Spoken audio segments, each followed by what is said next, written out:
Hi friends, வணக்கம். இந்த வீடியோவில் சூப்பரான ஒரு இன்ஃபர்மேஷன் பார்க்கலாம். இப்போ டீச் பண்ணுறவங்கள டீச்சர்னு சொல்கிறோம், டிரைவ் பண்ணுறவங்கள டிரைவர்னு சொல்கிறோம் இல்லையா? இந்த மாதிரி நிறைய அந்த இஆர் மட்டும் ஆட் பண்ணி நம்ம நவுன் ஃபார்முக்கு மாற்றுறோம் இல்லையா? அது மாதிரி ரியல் எஸ்டேட் பிஸ்னஸ் பண்ணுறவங்கள இங்கிலீஷில் நம்ம எப்படி சொல்லணும் அப்படிங்கிறத பார்க்க போகிறோம். இங்கே கவனிங்க. ஸோ அவங்கள நாம் என்ன சொல்கிறோம் அப்படின்னா ரியல்டார் அப்படின்னு நம்ம சொல்கிறோம். ஓகே, ரியல்டார். சரி, அடுத்தது இன்னொரு இன்ஃபர்மேஷன் என்ன பாருங்க, ரியல் எஸ்டேட்னு சொல்றோம் இல்லையா? இந்த வேர்டு நம்மளுக்கு தெரிஞ்சது தான். நிறைய பேர் இந்த பிசினஸ் பண்ணிட்டு இருக்காங்க.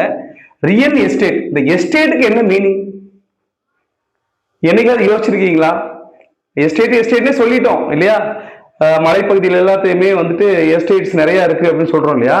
இந்த எஸ்டேட்டுக்கு என்ன மீனிங் அப்படின்னா, எஸ்டேட்டுக்கு ப்ராப்பர்ட்டி அப்படின்னு மீனிங். ஓகேங்களா?